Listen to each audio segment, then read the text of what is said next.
Hey guys, Jonathan Soto here, and today we will actually not be doing a movie review. Today we will be doing something completely different on my channel. This will not involve movies whatsoever. This video will actually be revolving all around my religion. The religion that I am is Christian, as you can tell, the most popular religion. And I've really been trying extremely hard, like vastly hard to be completely good on my spiritual walk that I've been taking. I've been on the spiritual walk with God, trying to get a lot more better in my religion, trying to have a better relationship with God ever since last year. Ever since last year, back in February or March, I believe, because I believe it was after the whole fire in LA. You guys remember that, the whole fire in LA? And it was just extremely scary. Like, it was very scary, that whole fire. And there was a lot of Instagram reels popping up saying that this is biblical, the first trumpet has sounded, da da da da da. And then even like a little after that, there was another Instagram reel that showed a few parts in South America or Africa. I forgot where it was, but there were a few rivers that actually turned red, like blood red. And you guys should know that that's the second trumpet that sounds. I'm not trying to scare you guys right now. I'm not sure if those videos really truly confirm that those are the trumpets sounding for the end of the world. But in case they are, I was scared. I was scared completely. I saw how bad I was in my life. I really needed to change up my ways. I really needed to be a better person to see what I can do to be on the safe side. And I gotta tell you, going in the safe side, being safe from burning for all eternity is a whole lot harder than I ever thought it would be. Yes, this whole walk, me trying to gain a relationship with God and trying to be completely obedient and loving as I possibly can is extremely difficult. It is an extreme difficulty, and it is not as easy as it sounds whatsoever. Like, many Christians make this seem very easy, but how do people make this so easy? How do other people you go to church with make this look so damn easy?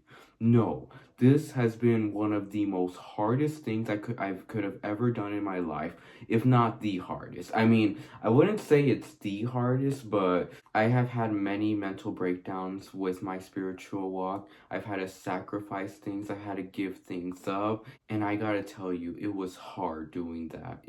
Like, you have no idea how much it hurt me having to put away and give up a lot of things I had to do for the Lord, to be better, to please Him. You know how much I sacrificed? Like, you have no idea. Giving up your flesh and walking by the Spirit is an extreme struggle. Like, it is one of the most realest struggles that could ever be. And I can see why some people choose not to be religious. I mean, discipline is key though. I keep telling myself that. This is not easy, but discipline is really the key. Discipline, love, and self-control are really the main key for going through the spiritual walk. But man, do I really lack those things at times. But the main point of this video, since I really have been struggling with my walk with God, I wanted to share with you guys how I would rank all 10 of His most important commandments written from the book of Exodus, from easiest to hardest. Just read right here and see how hard some of them really are, honestly. Some of them, I mean, very few, I would say, are actually kind of easy, but most of them are an extreme hassle, I would say. So without further ado, let's get right into this list. Coming in at number 10, the most easiest commandment is, "You shall not take the Lord's name in vain." Easy. Easy. This is the most easiest thing to obey. Like, all you have to do is just watch your mouth. Make sure you don't say anything bad when you're mad or frustrated regarding the Lord. Replace OMG with "oh my goodness." Replace using the Lord's name wrong by saying something else, like "Cheese Louise" or something like that. Just completely avoid using the Lord's name in any wrong way, and you are good. This is easy. Like, you don't even have to struggle. This is not something to struggle with. Now, coming in at number 9, we have remember the Sabbath day to keep it holy. Now, I know a lot of people would put this at number 10, but the reason I put this at number 9 is because, like, every single day, it is really, really hard to keep holy, not gonna lie. It is an extreme struggle to keep holy every single day, and in the Sabbath day, like, you are destined to make mistakes in any day of the week, including the Sabbath day. It's easy to remember the Sabbath day, like, completely, but to keep it holy, not so much. Now, coming in at number 8, I have You Shall Not Murder. Now, I know a lot of people put this one at number 10 because you shouldn't kill people, all this stuff. Okay, don't take this the wrong way. I've never killed anybody in my life. I never plan to. What a huge sin, and that is like one of the most biggest illegal things you could ever do. But the reason I put this at number 8 and not at number 9 or number 10 is because God also considers murder as being hatred. And this is something I intensely struggle with. Like learning to love, like being loving to your neighbors. Being loving to your neighbors is so difficult to do, especially these days. These days, people are so twisted in their freaking minds. It is disgusting. Like loving people nowadays, seeing all the bad that happens in this world, like ICE, people killing pregnant women. Like I heard a story recently on Facebook that someone on the Facebook market was selling something to a pregnant girl and she went there and she just got stabbed. What a horrifically sad story that is. No. How can you love people who do stuff like that? How can you love the freaking politics these days? Like, my goodness. How can you love the majority of freaking delinquents? I do not get it. How does God expect us to love every single person passionately? And least of all, my freaking enemies. I have 3 real enemies, like 3 arch enemies in my life that I really, really struggle with loving. Like, I don't talk to them, like, I have zero connection with them now, absolutely zero, and I plan to keep it that way, but I just hate the intrusive thoughts of when they come in my mind randomly. I'm like, ugh. Like, I try so hard to get it out of my mind, but for some reason, my mind still attacks me on it, on images of their ugly faces. My biggest enemy that I've ever had in my life, my first enemy, I would say, is my mom's ex from when I was 5 years old. Her first boyfriend she ever had. And I mean, there was one dude she like kissed in front of me back when I was 4, but they didn't really like go much of anywhere. Like they only lasted like very little time. But with this guy, I won't say his name, but I'm sure if some of you know me, you guys know who I'm talking about. Like I hated him with an extreme passion for many good reasons. There are many good and valid reasons I hated him. One, he traumatized me. There are many moments he traumatized me. A little 5-year-old. I'm sure you guys already know where I'm going with this, but a little 5-year-old, like I'm literally right there and he doesn't care. He's touching her right in front of me. Ugh, like what is this guy thinking? Okay, if there's a certain type of people, men mostly, like it's all just men right here, this topic, but if there's ever any type of men that I hate passionately, excruciatingly, are people who literally think with their freaking wieners. People who are horny all the time, who literally just treat their women like sex machines, who literally just want pictures from them, who just want nothing but their own pleasures from them. Like, those are the type of people that get me the most angry. Because why are you treating women like this? Women are not meant as machines. They're not meant for pleasure. Women are meant for respect. They're meant for a good life. And you just go treating them like that? And I hated my mom's ex because he was nothing but that. The amount of times I daydreamed about beating him up. Oh, and get this, I would use extreme forces of violence against him every single time I would see him. I would punch him, I would throw things at him. I even hit him with a golf stick at one point too. I kept trying my extreme hardest to push him away, to literally make him run away from me and never come back. I hated him. I kept telling my mom, "You're making me depressed. Why this guy, mom? Why this guy of all guys? He doesn't even speak English. He never even went to school. He's a freaking R word." I would call him the R slur in front of him. Like, I would call him the R slur to his face all the time. And every time I would tell my mom to break up with him, he was making me angry all the time. Like, I never was like this. Like, let me tell you something. If there's something that I never was ever in my life growing up, now it's violent. I've never liked violence ever. I've hated violence my whole life. Like, using violence against people. I never was about that. I was never that type of kid to like violently play with my siblings or violently play with my uncles in that way. But I never really had any siblings growing up, so that's also one of the reasons I never used violence in my life. But with that guy though, like, he got me over the hills. Just from me saying that alone, I'm sure you guys can tell that he really needed out of my life. And if there's one thing that I can't stand, that I absolutely hate with a passion, that I will absolutely take no respect back for, and I will take serious beef with and not take lightly at all, it's being rejected or being ignored. Like, if I'm not there. If you pretend that I'm not there when I'm right there, I will get really, really pissed at you. Because that's all that my mom's ex would do every single time he was with me. And man, would that drive me over the hills. And another reason I consider that guy my enemy is because I was also very, very jealous, I would say. Because my mom, she was all that I had growing up ever since I was a little baby.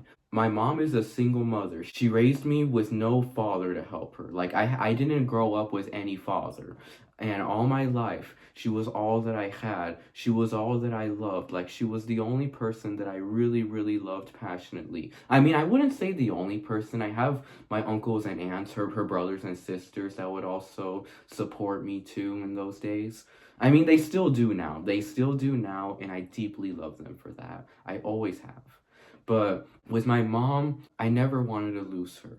I never ever wanted her to think of someone else. I always wanted her to keep her deep love she had for me. And so when he came in the picture, I felt like I wasn't even getting any attention anymore at all. From what my eyes saw, she looked like she was having more fun with him than she was with me. She looked like she was having more loving thoughts toward him than me. So imagine that. A little boy, a little 5-year-old kid who depended on nothing but his mom and never wanted to see anything bad happen to her.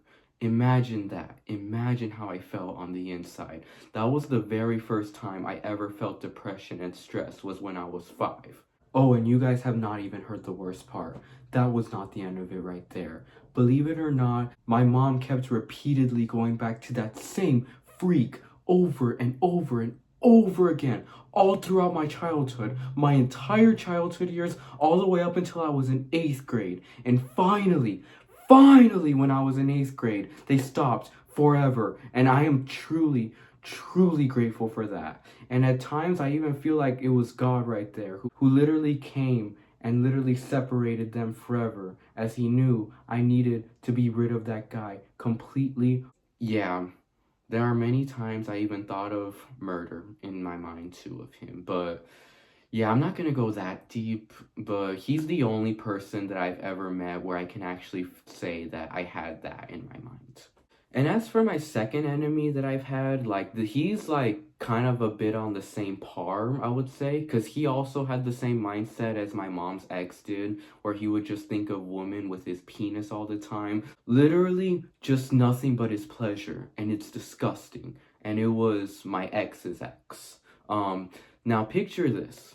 In my junior year, or it was right at the end of my sophomore year, in the summer of leaving my sophomore year, going into my junior year, I first found like real love. Like, I had this really pretty girlfriend. Me and her would hang out a lot. We would have fun together. Like, she was the first person that I ever felt a real connection with. She was the first girlfriend that I ever had of being in person.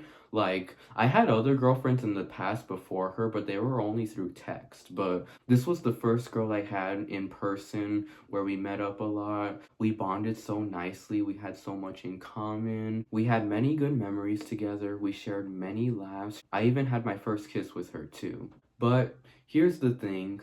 Her ex was always trying to get in the freaking mix, trying to steal her from me. Because before I got her, we were hanging out being friends because the time we were dating was in 2021 when everyone was coming back to school from COVID. Tough times those were for high school kids and for everybody, not gonna lie. And so he would never come to school. There was an option of online school or going to in-person school, and that guy had online school. So she just wanted a friend to hang out with, and so she remembered me that me and her would text before she got her boyfriend. Since I was going to school, I would hang out with her. But she kept telling me that she was having issues with her boyfriend. She was losing interest in him. She didn't like how he kept failing. She thought he was getting boring now. And she didn't like how he had no future ahead of him, that he had no plans for himself. So, according to me, I looked a lot better because I was passing in school. I had future plans of what I wanted to do after high school, and I bonded with her a lot. I was just making her feel good in school to have someone to hang out with. And so, as time and time went on, as we kept hanging out, she ended up breaking up with her boyfriend. And so from there, we started actually talking. And that really pissed off her ex, so he kept trying to get involved. He kept giving her stupid reasons for her to break up with me and all this stuff. He kept trying to manipulate her, trying to take her away from me, and he even succeeded too. And I hated him for that. And I'm just gonna say this too. They did not look cute together whatsoever. They looked absolutely ugly together. The guy was ugly. I could not stand him. And all he would do was just use her for pictures. Like every single day, she told me that he would ask her for pictures a lot. And she would get grossed out by it. And I found that absurdly cruel and disgusting and just toxic in every way. Like, what? What? Like, you are disgusting, dude. And luckily, I ended up getting back with her again 2 months later, and she made me confront him. I almost fought him. I gotta tell you guys that. I went crazy at him. I was yelling at him. I literally told him everything she was telling me and using it against him. Like, I was even telling him, like, cause me and her, she was actually 2 years apart from me. I was a junior and she was a freshman in college, and he kept saying like, oh, that's wrong. And I'm like, it doesn't even matter what you think about it. All that matters is what me and her think about it. I was using it against him, all the stuff he was saying, and me and her went back together. And I even told him, if you really like her, you'll just let her be. And this guy was taller than me, but he was incredibly weak. Like, he was skinny like a freaking stick. And I could have taken him down. I could have taken him down if we actually fought.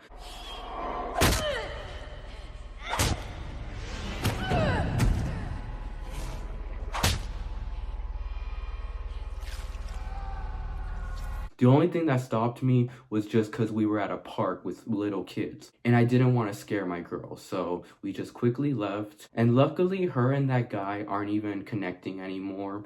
She has a new boyfriend now, which I'm very, very happy for her for. Like, that guy she has, he actually is a really, really good guy. He's a cool guy. They look super cute together. And I'm just so happy to see where she's at now. So yeah, what a total piece of crap that guy was. And as for my third enemy, I'm not gonna go too much time with this because I don't want to waste so much time with this video that I have already, but for my third enemy was my band teacher back in freshman year, who was extremely impatient for literally everyone and everything, myself the worst, just because I got put in the varsity band after not knowing much about my instrument. Because in middle school, my band teacher was actually the complete opposite of my freshman band teacher. She was super chill, super nice, and very patient with us, and she did not even care if we knew much about our instruments. She was a little too chill, I would say, so I didn't really learn much about my instruments with the years I was with her.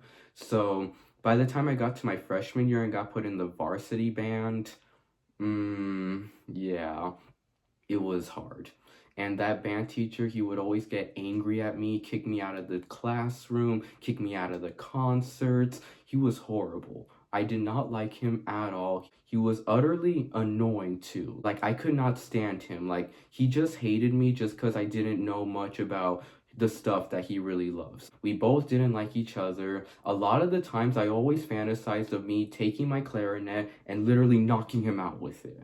And after that experience, I quit music forever. Like, I never ever wanted to do music or music classes ever again. And that was for a very good reason. Freshman year was really, really bad for me, mostly due to that. Like, if I think of freshman year and how bad my experience was with that year and how viciously bad all my years of high school were, honestly, freshman year had it the worst because of that. So yeah, I spent a whole lot of time on this subject, but I'm just telling you guys how viciously hard it is for me to love those people, like love those enemies that I just mentioned. And there were other people in high school where I would say I literally flat out hated, but I'm not gonna get into all of that, but I'm just gonna say those three are a real struggle to actually have feelings of love. And just for that, I would like to put this category higher. But I don't want to put it higher on my list just because I don't want to look like a psycho, you know? Like, I don't want to put it like a number 4 or number 3 and you guys think I'm killing people or something. So that's why I put it at number 8, because I have never killed anybody, but hatred is a very hard thing to let go of. But I am trying though. I am trying. I will say that I am trying viciously and excruciatingly hard to love my neighbors, to love everybody that I see in public, no matter how bad they look, to love all my coworkers. I mean, I still would love my coworkers either way. I don't have any hatred toward any of my coworkers, but all the customers, no matter how bad some of them may seem, just anybody I see, I try to have love for. Now, coming in at number 7, we have You Shall Not Steal.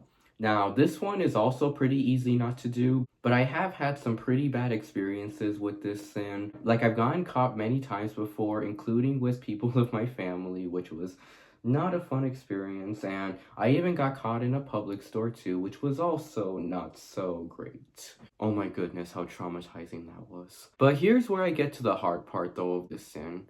Like, sometimes you'll end up stealing without really knowing. I mean, sometimes you do know, but sometimes you'll steal because you kind of like have. I mean, not have to, but you steal because it's so like tempting. But here's where I'm going with that though. It's not that big. Like, if you're gonna steal, it's not gonna be that big when it's tempting, but it's still gonna look big in God's eyes though. Like, say at my job, someone drops like a thing of fries and I just want to eat it and I just eat it right there without paying for it. That's where I get to the hard part. That's where stealing is like a hard thing not to do. And also, if your sibling left a bowl of chips right there and you haven't asked him if you can get some and you just take it right there, that could also be a form of stealing that God wouldn't like. But other than just that, though, like other than doing it just because you're tempted to do it because of food or something like that, or maybe if you take something that belongs to someone without asking when they're not there, that could also be a form of stealing too. But you just can't help it sometimes, because say your brother is not home and he left his charger and you don't have a charger, you just really want to use it for yourself, you know? So yeah, stealing can be a little hard in those terms, but on big terms like money or shoplifting, anything like that, it's very easy not to do.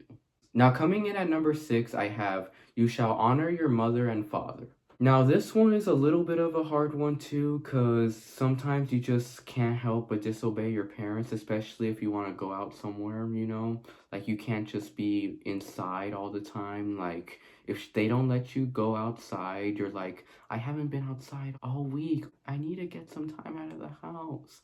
Or, I mean, it's very easy to respect your parents, I would say, but obedience toward them can be pretty difficult, not gonna lie, especially with my father who just throws so many things at me he wants me to do and he wants me to work on. Oh my goodness. Like, demands, like hardcore demanding, or traumatic experiences with them, or something they've done to wrong you can be really hard to respect your parents in that way. But regardless of that, though, you should always still respect the people who brought you to this world. I mean, most of the times in high school, I would kind of disrespect my mom because I would always blame her for my bad luck I had in high school. I always told her, you shouldn't have brought me in this world. I hate this world. Why did you make me suffer by bringing me to this world that I do not belong in? So yeah, but that's long past me now. That was in my freaking puberty stages. That was in my traumatic high school experiences that were truly horrific, I would say. High school was not for me, and nor is this world. I still gotta say that. I mean, I kind of blame the world in those terms, but it's hard to explain. This is a really hard topic to explain. I do not fit in with this world. It's really, really. I don't know. I don't know. It's complicated.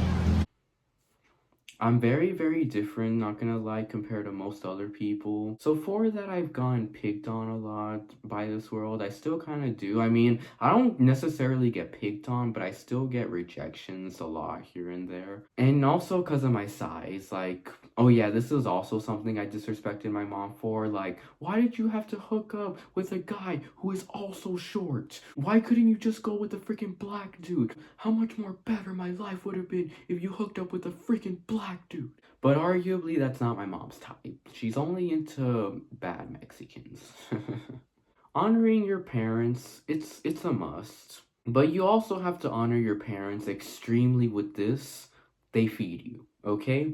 They feed you, they give you a roof above your head, they make you feel welcomed. You have to at least honor your parents in those terms extensively. And I honor my mom extensively for that. I do everything she asks me to do, no matter how much I don't want to. And I literally try my hardest to be the person she wants me to be for her. No matter how bad it hurts, no matter how much I complain, I have to do it for her. She feeds me, she provides a roof above my head, she helps me with bills whenever I fall behind. I love my mom so much. And my mom really loved me. Like, she loved me my entire life since I was born. She always did all that I can to provide for me. She always did all that I can to make me feel happy.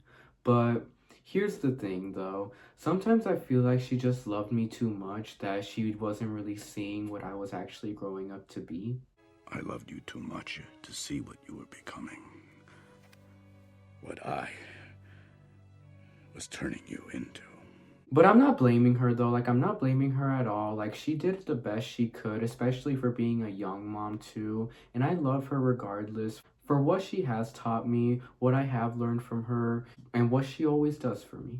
I have so much deep love for my mom that I do not struggle with this sin at all. I could even put this sin lower too, but the only reason I put this at this spot is just because of my past experiences and because of my father, who kind of disrespects me sometimes, not gonna lie. He's one of those strict, disciplined dads, you know, who just wants his son to be extremely successful. Like, he wants his son to be, like, he wants me to be this big, buff guy who can literally knock down any problem that comes to me, which, the stuff he tells me, the stuff he wants me to do to be that is extremely, extremely difficult. I do not need more pressure in my way as I am in my spiritual walk with God. I just do not. So for that, sometimes I kind of have a little bit of negative thoughts about him. That's why I put this commandment at this spot. And my dad lives in a different state. Like, I never grew up with him. Like I said, I was always with a single mom. So since he lives in a different state, he thinks he can still throw lectures at me. But I will say this though, not all of them are bad. Some of them are actually pretty helpful. Like, some of them he actually makes me feel better about myself. Some of it he actually says to motivate me to be a little better, like working out is a good one, but there are other things he says that can be a little too provoking sometimes, and I really don't like that. But I still love my dad regardless. And I actually even made videos with both my parents before on this channel. They were for the Spider-Man movies. I'm actually going to leave a link down below for those videos if you want to check them out. Okay, now here's where we really get to the hard stuff. The hard commandments to obey. These commandments, my goodness, how they are difficult. How I struggle with being full on point obedient with them, and how much I go back to these sins so damn much. But coming in at the first spot at that list is the two commandments that are very similar to one another. Number 5 will be love your God with all your heart and do not love anything else. These 5 commandments here, like I said, are excruciatingly difficult commandments to obey. Like, any one of these commandments right here can go to the number 1 spot. Any one of them. But I choose number 5 as love your God with all your heart, soul, mind, and strength because I have a really, really hard time with love. Like I said earlier, love is a real difficulty that I have considering all my years of hating. I mean, for a good reason, I hate this world, honestly. For a good reason, I didn't like people in my generation, especially. And the reason I say that, the biggest reason is because I am short, and a lot, if you guys are Gen Zers or even Gen Alphas, a lot of you should know that people like me get treated badly. People think that us short guys are weak, we're weak minded, we're weak in strength, and they can just treat us however we want. And girls also think that way too. Girls never ever give short guys like us a chance. I mean, it's extremely rare to find that. There are some girls who can give short guys a chance, but for the most part, if you go to a freaking college campus, more than likely 90% of those girls are not going to accept you. And 90% of those girls are literally taken. And so, me getting picked on a lot throughout the years, and this is also another reason I would get picked on. I also have autism, I gotta say. I barely found out last year that I do actually have autism, and I have an extremely bad case of social anxiety disorder. So, when I'm out in public, especially when I'm at work, I cannot find myself socializing all that much, and when I do, I run out of things to say really, really quickly. So whenever I try to get girls or whenever I try to make friends, I always come off as weird or a creep because I don't know what to say. And I've always been like this since I was a kid. Since I was a kid, I had an extremely hard time talking to people, making friends. I would even sit in the peanut allergy tables where nobody would sit at. Not only because I had a hard time talking with kids, but also because it would disgust me extensively when the other kids would talk to each other with their mouths all full and freaking yogurt and fruit dripping down from their chins. I would literally want to vomit every single time I sat in a crowded table filled with kids. So that also separated me from bonding with kids during lunch. All my elementary school years, I stayed silent. I wouldn't really talk to kids much. And so when I got to my middle school years, I actually thought it was finally time for me to step up, step out of my shell, and finally try to talk to people, try to make friends, try to fit in, try to be with that cool group right there that I always wanted to be like. There was this cool group in middle school that I wanted to feel like cool like them. I wanted to have friends that thought I was cool, that we could always rely on, we could always bond with. And I was just tired of being so alone already. I had spent many years of being alone. So when I got out and tried to make friends, I was extremely behind.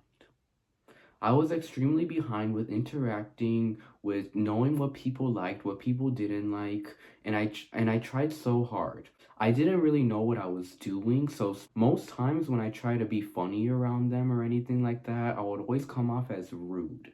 I would always come off as rude, weird, or creepy. That's all the titles that I would get all my single years of my youth years, and I still kind of get that title now. Are you talking about me? Sorry, I can't breathe very well. Oh my god, that's what he sounds like. Does something smell? I can't March, you're not smell funny. anything.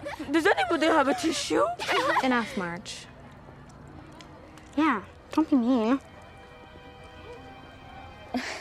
I try not to let this get to me. I really, really, really, really try not to let this get to me. But it is what it is. I'm not completely alone. Like I said, I have a lot of uncles and aunts who are literally my bestest and closest friends who I do not have any hard time bonding with. Like I can bond with them, I can make conversations with them because I've known them my entire life. So I'm comfortable to be like how I am with them all the time. But when I'm out in public, I always try to hide myself from how I am because sometimes even my uncles and aunts like have thoughts of me being a little weird too. So I try not to do stuff like that in public. And I also do have a little bit of friends, like not much, like literally less than 3 friends. I have 2 best friends that I've actually been friends with since kindergarten who I still connect to here and there from time to time. And my bestest friend I like to go to movies with. But I just have a really, really, really, really hard time connecting with people my age and making relationships. Oh my goodness, how much of a hard time I have making relationships. Like, I would literally say I don't even have any relationship with anybody at my job, honestly. So my point of that is Because of how much I was rejected and hated upon, it also grew me to be incredibly hateful and envious toward other people. Oh my goodness, how bad envy was with me in all of high school and my youth years. People have shown me nothing but hate my entire life, and this is just how I react to it.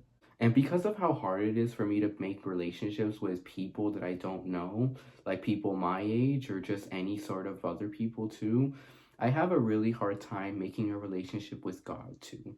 I mean, I still pray to God. I still try to pray to Him as much as I can throughout my days and random times. I pray to Him for safety whenever I leave the house. I pray to Him for guidance. I pray to Him whenever I feel sad or down and that my spiritual walk has really been attacking me. And I know relationship with God is the most important thing to have, but this is really, really difficult for me because of the reasons that I said.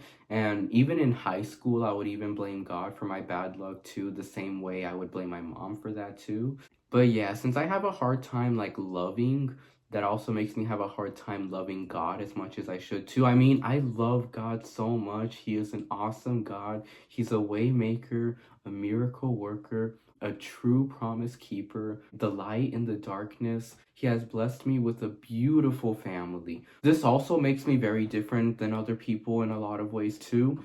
A lot of people nowadays, they don't have a good life at their homes. Like they don't have proper relationships with their parents. They don't have much family. They don't like being at home. They literally feel trapped when they're at home. They like being outside with other people, like with friends and getting drunk, getting high, all of that. Their lives outside of home, like in the real world, are completely great. Like they have all they want. They literally have any means of escape. And their lives at home are not good. But for me, it's the complete opposite. My life at home is completely wonderful. I have a loving family that supports me and loves to do it. And they're just always there for me whenever I feel so down. My family really has my heart, and I do not want anything bad to happen to them. I would literally give my life for them. Literally. My best friends. I'd give my life for them. But when I'm out of home, though, when I'm out of my family, when I'm out in public, and when I'm with people around my age, my thoughts are literally everywhere. And I mean everywhere. And I am anxious, scared, nervous, frightened, confused, all of the above of negative stuff. Like all negativity on me whenever I'm not at home, whenever I'm out in public. That's also a different trait that I have. But I always try to ask God for help, though. I always try to ask God for help to help me love more, love a lot better, be a lot more wiser when I'm interacting with people. I literally pray to Him for this every single day, and I never get an answer for this. I never do. Nothing seems to change, so that also makes me like drain my love for God. I mean, not that much, but I just want God to really, really answer my prayer, to really give me what I need. Because these aren't stuff that I want, it's stuff that I need. If He wants me to love people, He wants me to really serve others, this is what I need. And also, loving God more than anything else, like loving Him more than your parents, more than your family, more than your friends, more than your hobbies. That is a very, very difficult thing to do, honestly, because your hobbies, all the stuff you grew up with, all the people you grew up with, that's very, very, very, very difficult to love God, to love someone you don't even see more than that. This is a really, really, really hard commandment for me, but I'm really, really trying with this commandment though. I keep praying, I keep reading the Bible, I keep spending time with God, even in times where I don't feel like it either. Like, I still try to remain faithful. I still try to trust in Him. I mean, trusting in God is also a really hard thing for me to do too. Like, I do trust that He does have my safety in His hands, but I feel like there's a lot more to it than that. There's a lot more to trusting God than just that. You need to trust Him with so much more. And I don't know. Like, I really don't know what to do in those terms. Now, coming in at number 4, I have idolatry. You shall not make any idols. Now, I pretty much consider my hobbies like movies, music, stuff like that, my idol. So yeah, God pretty much sees that as your God, like things you like, you enjoy more than Him. I pretty much see comfort and pleasure as my idol. I put this commandment higher than loving God because, my goodness, this is really, really hard for me not to do. Because this is something I struggle with every single day. These commandments are everyday struggles. And my goodness, is it difficult to not do this because every single day I wake up, I want to go for my phone, not the Bible. Because sometimes I do actually get pretty bored with the Bible. Like the stuff that I like doing, I've been doing it all my life. It's brought me pleasure. It's brought me therapy all my life. It literally escapes me from the horror that is the real world. Movies, music, it makes me feel so much more better. And a lot of the times, even the characters in a lot of movies make me feel a lot better about myself too, because I can find a lot of relatment to myself in many characters in many movies that I watch. I can't really relate to anybody in real life, to be honest, so I always find myself relating to characters mostly. And I've always pictured myself being the perfect mix of Carrie White and Kick-Ass. And the movies they're from are literally what I just said, their names. And Stranger Things is actually the top of that list. That's my favorite show. And that show has a lot of characters I can relate to. Like from that show, I've always considered myself to be the perfect mixture of Dustin Henderson and Eleven. Just because I feel like I'd be slow like Eleven. And that's another thing too. I can be a little slow too when it comes to working and cleaning and stuff like that. Because most of the times when I grew up, I didn't really do much, to be honest. That show is always the one to make me feel better. It gives off such beautiful advice, and sometimes I feel like God is even speaking to me through that show and some of the things that the characters say too. I know that sounds cheesy, but just listen to this and you guys might probably think so as well. Even though all of us losers pretend to be above it all, we still just want to be popular. Accepted. If it makes you feel any better, having those things isn't all that great. Seriously. It just baffles me. Everything that people tell you is important. Everything that people say you should care about, it's all just bullshit. God makes me feel better with verses too, but I just feel like sometimes that the entertainment, the comfort really, really does bring joy to me. But the verses also do bring joy to me too. You see two gods. Like it's really, really hard to serve two gods. I try not to serve that God that much, but I just can't help it when I really want to listen to that certain song that really makes me feel better. Sometimes, I mean, this is not too often. I try to look for the verses that also help me too. But you see, like, you see how difficult that is? You see. I don't even have to go any further because I'm pretty sure all of you guys can already see how majorly difficult that is. Now, coming in at number 3, I have you shall not lie. Yeah, obvious reasons as to why this commandment is so high on my list. This is literally something you do every single day. Sometimes you have to do it to protect yourself, to protect others too. Lying is sometimes necessary, I would say. Lying is even very, very accidental too. Like it just happens. So I want to put this sin at number 2. Like I really do, but my number 2 sin is also something that I majorly struggle with too. I'll get to that though, but lying, I'm pretty sure everybody knows that it's literally a living thing. Like this is something you live to do. Like this is something you literally live with. Like every single day, whether you're at work, you're in public, anywhere you go, you're always destined to lie. So this is an enormously hard thing to not do and to let go of for forever. To make this commandment be something that you'll never do again is utterly impossible. But here's the thing though, with God, the impossible is possible. I try to always let that sink in my mind. I always try to have that in my mind, but it's just so hard though, because it's like, where is the guidance, Lord? Like, I'm not sure where I can see the guidance. Or how do you want me to accept your guidance? When are you guiding me? Like, how can I see when you are guiding me? How can I accept it? And all this stuff, all this confusing stuff with the Lord makes it really, really frustrating for me, this walk with God. So yeah, lying is a very frustrating sin to let go of. Now coming in at number 2, I have you shall not desire. Yeah, if a lot of you guys went to high school with me, I'm sure you guys are pretty much knowing where I'm going with this. I desire badly to have a girl.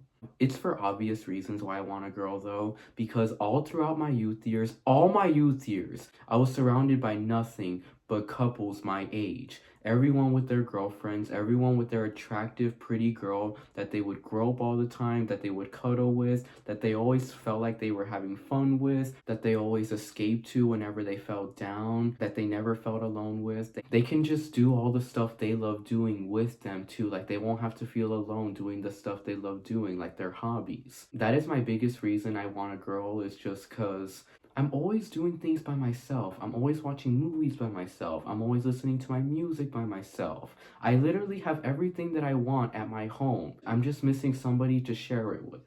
Okay, this is where most of my envious thoughts come from, is my desire of getting a girl.